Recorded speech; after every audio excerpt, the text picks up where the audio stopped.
عمران خان صاحب کے حوالے سے وہی ہوا ہے جس شک کا اظہار کیا تھا. معافی مانگے. اس ملک کی جڑوں کا بیڑا غرق کرنے میں نا ماشاءاللہ عمران خان صاحب کا بہت بڑا ہاتھ ہے. خان صاحب آپ کو پتا ہے سامنے تو پروف دی لوڑ ہی کوئی نہیں ہوگی کیونکہ ہم نے جو کہہ دیا حرف آخر وہی ہے. برطانوی کمپنی لال حویلی پر فلم بنانے جا رہی ہے جو ان کو برداشت نہیں. شیخ رشید صاحب کو جو ہے وہ تھانے بلا لیا گیا ہے. بیلٹ ٹائٹنگ جو ہے وہ کر لیجئے, آپ کے اور میرے اوپر جو ہے جناب بجلیاں گرنے والی ہیں. السلام علیکم ناظرین, میں ہوں منصور علی خان. اپنے ڈیجیٹل چینل کے اوپر آپ کو خوش آمدید کہوں گا. ناظرین, عمران خان صاحب کے حوالے سے وہی ہوا ہے جس شک کا اظہار کیا تھا. آپ کو پہلے پریڈکٹ کر کے میں نے بتایا تھا کہ ایسا ہی ہونا ہے, اور آج بالآخر ہوا کیا ہے یہ میں تھوڑی دیر میں بھی آپ کو میں بتاتا ہوں. لیکن سب سے پہلے آپ کے اور میرے لیے جو پریشان کن خبر ہے میرے خیال میں ذرا اس کے بارے میں بات کر لیں, اور وہ یہ ہے کہ آئی ایم ایف کے وفد نے پاکستان آنا تھا, اور ان کے وفد کے آنے سے پہلے حکومت نے بجٹ خسارہ پورا کرنے کے لیے 200 سے 600 ارب روپے تک کے اضافی ٹیکس لگانے کی جناب تیاری کر لی ہے. منی بجٹ آپ سمجھ لیجئے, منی بجٹ آنے لگا ہے, تیار ہو جاؤ تسی سارے. اور آئی ایم ایف وفد سے مذاکرات میں طے ہوگا کہ جی کتنے نئے ٹیکس لگائے جائیں گے اور کتنے نان ٹیکس اقدامات کیے جائیں گے. ڈالر کے مقابلے میں روپے کی قیمت مارکیٹ کے مطابق کرنے اور پیٹرولیم مصنوعات میں اضافے کے مطالبات پورے ہو چکے, جبکہ ڈیزل پر لیوی 40 روپے فی لیٹر کر دی گئی ہے اور اگلے ماہ اس میں مزید اضافہ متوقع ہے. پاکستان کو ڈیفالٹ سے ہر صورت بچانے کے لیے جو ہے وہ اس وقت جو منسٹری آف فائنانس ہے وہ یہ کام کر رہی ہے کہ چاہے ہمیں ٹیکسز بڑھانے پڑیں, چاہے کچھ بھی کرنا پڑے, ہر صورت جو ہے وہ آئی ایم ایف کا پروگرام جو ہے وہ ضرور بحال کروانا ہے. تو آئی ایم ایف کا دورہ جو ہے جناب وہ کل سے شروع ہونے جا رہا ہے, تو تیاری پکڑ لیں. بیلٹ ٹائٹنگ جو ہے وہ کر لیجئے, آپ کے اور میرے اوپر جو ہے جناب بجلیاں گرنے والی ہیں. اچھا جی, جہاں پہ دوروں کی بات ہو رہی ہے تو وہاں پہ متحدہ عرب امارات کے صدر محمد زید بن النہیان نے اسلام آباد آنا تھا, اور اس کے لیے اسلام آباد میں بڑی تیاریاں کی گئی تھیں. اسلام آباد میں عام تعطیل کا اعلان کر دیا گیا تھا, سڑکیں بند کر دی گئی تھیں, اور بالکل مطلب جنہوں کہتے ہیں نا جیم پیک کر دینا, یہ صورتحال تھی اسلام آباد کی. لیکن ہوا کیا کہ بارش ہو گئی, اور بارش کی وجہ سے انہوں نے بہاولپور سے جو ہے وہ اسلام آباد کی طرف آنا تھا, تو وہ نہیں آ سکے. ان کا دورہ جو ہے وہ منسوخ کرنا پڑ گیا. حکومتی ارکان جو ہیں وہ آج صبح تقریباً 7:30 بجے سے ان کے انتظار میں بیٹھے ہوئے تھے. میرے خیال میں نور خان ایئر بیس کے اوپر انہوں نے لینڈ کرنا تھا. عام طور پہ ڈگنیٹریز جو ہیں وہیں پہ لینڈ کرتی ہیں. تو ساتھ ہی ساتھ جو سیکیورٹی اسٹاف ہے اس نے بھی کہا تھا کہ کافی ڈینجرس ہو جائے گا اگر, خاص طور پہ آپ کو پتہ ہے اسلام آباد جس قسم کا ایریا ہے, ماؤنٹین ایریا ہے, تو موسم کی خرابی کی وجہ سے وہاں پہ پہلے بھی ایک دفعہ ایک حادثہ ہو چکا ہے, آپ کو یاد ہوگا. تو اس وجہ سے ان کا ان کی جو فلائٹ ہے اسے کینسل کرنا پڑا, اور الٹیمیٹلی ان کا دورہ جو ہے وہ منسوخ ہو گیا. یہ میں آپ کو بتا دوں کہ وہ آلریڈی پاکستان میں ہی موجود تھے, اور وہ 25 جنوری کو جو ہے وہ نجی دورے پہ پاکستان پہنچے تھے, اور شہباز شریف صاحب نے رحیم یار خان کے ہوائی اڈے پر ان کا استقبال کیا تھا. وہاں پہ ان کا گھر بھی ہے. یہ نارملی یہ جو شیخ وغیرہ وہاں سے آتے ہیں نا, یہ ہنٹنگ وغیرہ کے لیے آتے ہیں, اور اس وجہ سے ساؤتھ پنجاب کے اندر کافی حد تک, ساؤتھ پنجاب اور اپر سندھ اس کے اندر جو ہے ان ایریاز کے اندر کافی زیادہ یہ لوگ ہنٹنگ کرتے ہیں, تو یہ اس سلسلے میں یہاں پر آئے ہوئے تھے. اس کے علاوہ جناب وہی ہوا ہے جو میں نے چند دن پہلے جس شک کا اظہار کیا تھا. عمران خان صاحب نے جس دن الزام لگایا تھا آصف علی زرداری صاحب کے اوپر کہ جناب آصف علی زرداری صاحب جو ہیں ان کے قتل کا پروگرام بنا کے بیٹھے ہوئے ہیں اور اس کی پلاننگ کر رہے ہیں. پلان سی کا نام دیا گیا تھا اسے, اور انہوں نے کہا تھا جی 4 لوگ اور بھی ہیں. تو میں نے اس دن, آپ میرا ویلاگ اٹھا کے دیکھیے گا, میں نے اس دن آپ سے کہا تھا کہ جناب یہ خان صاحب نے چھکا مار دیا ہے, اور خان صاحب نے اس کی وجہ سے مشکل میں پھنس جائیں گے, اور موسٹ پرابلی ان کے اگینسٹ جو ڈیفیمیشن کا کیس ہو جائے گا, کیونکہ آپ کو اس قسم کے الزامات لگانے کے لیے پروف دینا پڑتا ہے. اور خان صاحب آپ کو پتہ ہے سامنے تو پروف دی لوڑ ہی کوئی نہیں ہوگی کیونکہ ہم نے جو کہہ دیا حرف آخر وہی ہے. وہ عمران خان صاحب تو اپنے آپ کو اس مرتبے کے اوپر اپنے آپ کو پہنچا چکے ہیں نا. میں نے آپ کو یہ بھی بتایا تھا کہ اس سے پہلے بھی وہ ڈیفیمیشن کا کیس جو ہے وہ جو شہباز شریف نے ان کے اوپر کیا ہوا ہے وہ بھی بھگت رہے ہیں. تو آج بالآخر اعلان کر دیا گیا پیپلز پارٹی کی جانب سے کہ جی عمران خان صاحب جو ہیں وہ 10 ارب روپے ہرجانے کا جو ہے وہ بندوبست کر لیں, یا پھر 14 دن میں معافی مانگیں. اور جو ہے وہ فاروق نائک صاحب کی جانب سے جو ہے وہ ان کو یہ نوٹس بھیجا گیا ہے, اور 27 جنوری کو انہوں نے کہا جی عمران خان صاحب نے قومی میڈیا پر خطاب میں آصف زرداری پر الزام لگایا کہ جی آصف زرداری کی جانب سے انہیں جان کا خطرہ ہے, اور عمران خان کو قتل کرنے کا جو ہے وہ پروگرام بنایا گیا. انہوں نے کہا جی آپ بتائیے آپ کے پاس کیا ٹھوس ثبوت ہیں اس معاملے میں, یہ سراسر الزام اور بہتان ہے, اس سے کئی شکوک و شبہات پیدا ہوئے ہیں, لہٰذا عمران خان عدالت کو اس پر واضح موقف دیں. عمران خان کی جانب سے معافی نہ مانگنے کی صورت میں شہرت کو پہنچنے والے نقصان کا ازالہ کیا جائے. یہ جناب ان کو نوٹس بھیج دیا گیا ہے. اچھا ہوگا کیا, سن لیجئے. یہ 2023 چل رہا ہے, 2028-29 تک تو اس پہ اب کاغذی کارروائیاں ہوں گی. بس ہمارے ملک میں ڈیفیمیشن کے رولز اتنے ویک ہیں کہ جس کی انتہائی کوئی نہیں. اور عمران خان صاحب نے اس قسم کا وہ جسے کہتے ہیں نا الزام لگا کے, مجھ سے ایکچولی اس دن کوئی پوچھ رہا تھا کہ جی عمران خان صاحب یہ اتنی بڑی بات کیوں کرتے ہیں. میں نے کہا جی وہ اس لیے کیونکہ وہ خبروں میں ریلیونٹ رہنا چاہتے ہیں. وہ کوئی نہ کوئی ایسی شرلی چھوڑتے ہیں کہ اگلے 24 سے 48 گھنٹے جو ہے نا وہ آپ ریلیونٹ رہیں. کوئی ثبوت نہیں پیش کریں گے, کوئی بات نہیں کریں گے, بس ڈھک کر کے انہوں نے اگلے کے اوپر الزام لگانا ہے. چلو دوڑتے رہو بیٹھ کے, سرکلز میں بھاگتے ہیں باپ بیٹھ کے. تو آپ یہ جو قانونی نوٹس بھیجا ہے, ظاہری بات ہے عمران خان صاحب کسی صورت میں معافی مانگیں گے اور نہ انہوں نے یہ الزامات کو واپس لینا ہے. اور اس کے بعد پھر ہوگا کیا کہ آصف زرداری صاحب جو ہیں ان کے اگینسٹ ڈیفیمیشن کا ایک کیس کریں گے, اور پھر وہ اس کیس کے اندر 36 دفعہ تو عمران خان صاحب پیش ہی نہیں ہوں گے اس کے اندر. ٹھیک ہے, اور مجال ہے کہ ہمارے اس نظام کے اندر جو ہے وہ عمران خان صاحب کو گرفتار کیا جائے. اور ایک عام آدمی ذرا اس کی جگہ پہ ہو نا, ایک عام آدمی یہ کر کے دیکھیں, اس کے بعد آپ دیکھیں وہ کیا حال ہوتا ہے اس کا. تو ہونا کچھ نہیں ہے, اس کا حاصل وصول کچھ نہیں ہونا, صرف رولا رپا جو ہے وہ ڈلتا رہے گا. وہ آلریڈی ایک ڈیفیمیشن کا کیس فیس کر رہے ہیں, کیا فرق پڑتا ہے ان سے. 35 پنکچر کا بھی ایک معاملہ تھا, نجم سیٹھی صاحب نے بھی اس قسم کا ایک مقدمہ کیا تھا, تو کیا ہوا اس کا, کچھ بھی نہیں ہوا. وہ ڈاکٹر شاہد مسعود نے جو ہے وہ جھوٹ بولا تھا, انہوں نے یہ الزام لگایا تھا, بعد میں انہوں نے جو ہے وہ معافی تلافی کر لی تھی نجم سیٹھی صاحب کے ساتھ, جی وہ مجھ سے بڑی غلطی ہو گئی جی, بہت غلط ہو گیا. اور وہ اس کا احساس بھی ان کو کہ 7-8 سال کے بعد ہوا کہ جی وہ میں نے بڑا غلط کیا تھا, مجھے نہیں کرنا چاہیے تھا, اور میں نجم سیٹھی آپ تو میرے بھائی ہیں اور یہ سب کچھ ہے. بھائی جان جہاں 2014 تھی 126 دن دھرنا دلواتا سی ہیں, لوگوں کو آپ نے بیوقوف بنا دیا تھا. اس وقت جو لوگ پاگل ہو گئے تھے آپ کے 35 پنکچر کے پیچھے, 7-8 سال کے بعد جا کے آپ نے معافی مانگ لی اس کے اوپر, 5-6 سال کے بعد ہیں, اینڈ دیٹس اٹ. آپ نے اپنی صحافت کے ذریعے اور اس کے اتنے سنگین بھونڈے الزام کی وجہ سے پورے ملک کا جو بیڑا غرق کیا, اس پہ کوئی پوچھے گا جا کے ڈاکٹر شاہد مسعود کو. تو یہاں پہ عمران خان صاحب بھی جو ہیں وہ بھی بالکل میں کہتا ہوں جوڑیاں صحیح بنتی ہیں ان سیاست اور صحافتی کریکٹروں کی نا, بالکل صحیح جوڑیاں بنتی ہیں. صحیح ان کے پیچھے ان کی فوج جو ہے نا وہ آ کے لونڈے لپاڑوں کی فوج صحیح کھڑی ہوتی ہے آ کے, ایک جیسے مائنڈ سیٹ ہیں سب کے, ایک جیسے مائنڈ سیٹ ہیں. الزام لگا دیا, پروف سارے کو کوئی نہیں ہے گا, جاؤ لبدے پھرو جا کے جاؤ, کہتا ہے ہم نے تمہیں لفافہ کہہ دیا, جاؤ ڈھونڈتے رہو بیٹھ کے. چلو بھائی جان کوئی ثبوت آپ حکومت میں رہے ہیں, کوئی ثبوت ہے آپ کے پاس کہ فلاں نے لفافہ لیا ہے, یا آپ نے اس کی کوئی ایسی پراپرٹی انکور کر لی ہے, یا اس نے کوئی منی لانڈرنگ کی ہوئی ہے, یا پیسے کہیں چھپائے ہوئے ہیں, یا اس کا کوئی فرنٹ مین ہے. نہیں, بس ہم نے جب کہہ دیا ہے کہ یہ لفافہ ہے تو پھر لفافہ ہے.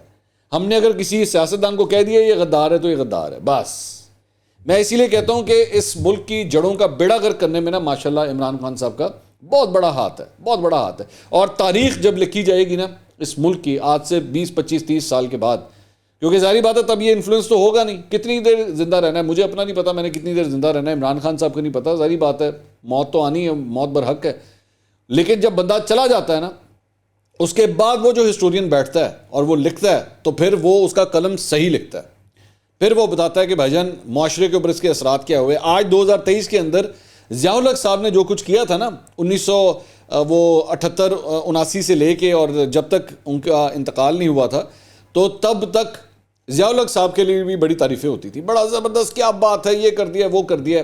لیکن اس کے بعد آج 2023 کے اندر ضیاء الحق کے اس 10 سال کے 11 سال کے عرصے کے بارے میں جب لکھا جاتا ہے نا تو پھر صحیح الفاظ میں لکھا جاتا ہے کہ جناب سیاہ ترین دور تھا اس ملک کا. تو آئے گا وہ موقع بھی آئے گا اور ہم دیکھیں گے, ہم بھی دیکھیں گے, آپ دیکھیے گا. اس کے علاوہ جہاں تک عمران خان صاحب کی بات ہے تو وہاں پہ ایک اور ڈیولپمنٹ یہ بھی ہے کہ اس سے پہلے عمران خان صاحب کے الزام لگانے سے پہلے نا شیخ رشید صاحب نے ایکچولی یہ بات کہی تھی, اور وہ انہوں نے عمران خان صاحب سے ملاقات کی تھی, تب انہوں نے یہ بات آصف علی زرداری والی کہی تھی. تو آج شام کو جناب یہ شیخ رشید صاحب کو جو ہے وہ تھانے بلا لیا گیا ہے کہ بھائی جان آئیں ذرا سارا ریکارڈ لے کر آئیں کہ کس طرح آپ نے یہ اتنا بڑا الزام لگا دیا. تو شیخ صاحب کے لیے جو ہے میرے خیال میں یہاں پہ یہ شیخ صاحب کے لیے بھی جو ہے بہت بڑی مشکل پیدا ہو سکتی ہے یہاں پہ. اچھا جی, اس کے علاوہ ایک ڈیولپمنٹ جو ہے وہ لاہور ہائی کورٹ میں ہوئی ہے, اور وہ ہے جناب پنجاب میں الیکشن کی تاریخ سے ریلیٹڈ. پاکستان تحریک انصاف کی جانب سے یہ درخواست دائر کی گئی تھی کہ جناب گورنر کی جانب سے الیکشن کی ڈیٹ نہیں دی گئی ہے, تو اس کے اوپر جو ہے وہ سماعت کے لیے وہ منظور ہوئی. لاہور ہائی کورٹ کے جسٹس جواد حسن نے پنجاب میں الیکشن کی تاریخ دینے کے لیے پی ٹی آئی کی درخواست پر سماعت کی. اس میں پی ٹی آئی کی طرف سے بیرسٹر علی ظفر صاحب جو ہیں وہ پیش ہوئے, اسد عمر صاحب بھی عدالت میں موجود تھے. پی ٹی آئی کے وکیل نے دلائل دیتے ہوئے کہا کہ پنجاب اسمبلی تحلیل ہونے کے بعد گورنر کو الیکشن کی تاریخ کا اعلان کرنا چاہیے تھا. اس پر عدالت نے کہا کہ آپ کی درخواست ہے کہ گورنر کو الیکشن کی تاریخ دینے کے لیے ہدایت جاری کی جائیں, الیکشن 90 دن میں ہی ہونے چاہیے. سب سے پہلے آپ اس پہ الیکشن کمیشن کو فریق بنائیں. عدالت نے پوچھا جی کیا آپ نے گورنر کو لکھا ہے کہ الیکشن کی تاریخ دیں؟ اس پر بیرسٹر علی ظفر نے کہا کہ آئین کہتا ہے کہ گورنر کو اپنے آئینی فرائض پورے کرنے ہیں۔ اس پر جسٹس جواد خواجہ نے کہا کہ جسٹس جواد نے کہا، ناٹ جواد خواجہ، جسٹس جواد نے کہا کہ یہ ہم ڈھونڈ لیں گے کہ الیکشن کس نے کروانے ہیں۔ اس پہ دوران سماعت پھر اسد عمر صاحب روسٹرم پہ آئے اور ان کو بلایا گیا اور انہوں نے آئین کا دیباچہ پڑھنے کی ہدایت کی گئی ان پہ، جس پہ اسد عمر صاحب نے آئین کا دیباچہ پڑھ کر سنایا۔ بیرسٹر علی ظفر جو پی ٹی آئی کے وکیل ہیں انہوں نے کہا کہ جی قانون کے تحت گورنر 90 دن میں الیکشن کرانے کے لیے تاریخ دینے کے پابند ہے اور ہم نے گورنر کو لکھا لیکن انہوں نے عمل نہیں کیا ہے۔ اس کیس کی مزید سماعت جو ہے وہ 3 فروری تک کے لیے ملتوی کر دی گئی ہے۔ اچھا، اس کے علاوہ اسی طرح کی جو ہے وہ ایک درخواست جو ہے وہ عدالت سے رجوع کیا گیا کے پی اسمبلی کے حوالے سے بھی، کیونکہ وہاں کے گورنر نے بھی جو ہے وہ کے پی کے صوبائی الیکشن جو صوبائی اسمبلیوں کی الیکشن ہے اس کی ڈیٹ نہیں اناؤنس کی۔ تو یہ پٹیشن اسد عمر اور پرویز خٹک کی جانب سے جو ہے وہ جمع کروائی گئی تھی اور اس میں بھی یہی کہا گیا ہے کہ الیکشن کمیشن کو ہدایت کی جائے کہ قومی اسمبلی کی خالی ہونے والی 33 نشستوں پر ضمنی الیکشن کرانے کے بجائے پورے ملک میں عام انتخابات جو ہیں وہ کروائے جائیں۔ تو یہ درخواست بھی جو ہے وہ اس سلسلے میں کی گئی ہے۔ تو اس کے علاوہ ایک اور خبر جناب لال حویلی صاحب نے شیخ رشید صاحب کے حوالے سے، ان کی لال حویلی سے متعلق ہے، اور وہ خبر یہ ہے کہ جناب آج لال حویلی کے ایک پرٹیکولر حصے کو جو ہے وہ سیل کر دیا گیا، اور یہ بیسکلی متروکہ وقف املاک جو ہے اس نے ایف آئی اے نے اور پولیس کی بھاری نفری نے لال حویلی کے 2 یونٹس سمیت 7 اراضی یونٹس جو ہیں ان کو سیل کیا۔ بیسکلی شیخ رشید صاحب کو اس حوالے سے یہ مطلب کلیم کیا جا رہا ہے کہ جی ان کو نوٹس بھی جاری کیے گئے تھے، لیکن انہوں نے پھر ان نوٹسز کو عدالت میں چیلنج کیا تھا، تو عدالت کے اندر یہ معاملہ چل رہا ہے، لیکن اس کے باوجود جو ہے لال حویلی کو سیل کیا گیا۔ تو Lahore high court Rawalpindi bench نے جو ہے شیخ رشید صاحب کی جانب سے جو ہے وہ درخواست جو ہے اس کو جلد سماعت کے لیے اسے منظور کیا، اور اس سلسلے میں جو ہے ان کے وکیل جو ہے وہ اس پہ پیروی کریں۔ شیخ رشید صاحب نے ایکچولی اس کے اوپر ٹویٹ کیا، انہوں نے کہا جی ہمیں کوئی نوٹس نہیں ملا، جو بھی تھوڑی دیر پہلے میں آپ سے بات کر رہا ہوں اس پہ شیخ صاحب پروا رہے ہیں کہ ہمیں کوئی نوٹس نہیں ملا۔ لال حویلی کو سیل کرنا فیشزم اور سیاسی دہشت گردی ہے، اگر یہ ہماری ذاتی ملکیت نہیں تو ہم قومی مجرم ہیں۔ 16 وزارتوں کی چھان بین سے کچھ نہیں ملا تو لال حویلی پر چڑھائی کر دی، جس کی پہلے ہی 15 فروری عدالت میں تاریخ ہے۔ برطانوی کمپنی لال حویلی پر فلم بنانے جا رہی ہے جو ان کو برداشت نہیں۔ کیڑی برطانوی کمپنی ہے مینوں نہیں پتا، اینی کو ویلی ہے کہ بہ کے لال حویلی سے فلم بنا رہی، چلو بنا رہی ہوئے گی، ٹھیک ہے، ہوتا ہے، بڑی بڑی دنیا میں فلاپ فلمیں بھی ہیں۔ تو انہوں نے کہا جی رات کے اندھیرے میں حکومت پر شب خون مارنے والوں نے لال حویلی پر شب خون مارا ہے۔ 5 مرلے سے کم لال حویلی ہماری ذاتی ملکیت ہے اور عوامی خدمت کا مرکزی سیکریٹریٹ ہے۔ انہوں نے رینجرز اور ایف سی سے مدد مانگی، انہوں نے انکار کر دیا، پھر ایف آئی اے اور پولیس کی مدد سے لال حویلی کو سیل کر دیا۔ 5 بجے لال حویلی پر انہوں نے کہا جی میں پریس کانفرنس بھی کروں گا۔ تو شیخ صاحب کے لیے جو ہے یہ خبر ہے۔ اچھا، اب آ جائیں ذرا مسلم لیگ نون کی طرف۔ مسلم لیگ نون میں جناب عجیب ایک کھچڑی پک رہی ہے۔ جنگ کے اندر ایکچولی یہ خبر آئی کہ نواز شریف نے مریم نواز کو شاہد خاقان عباسی کے تحفظات دور کرنے کا ٹاسک سونپ دیا ہے۔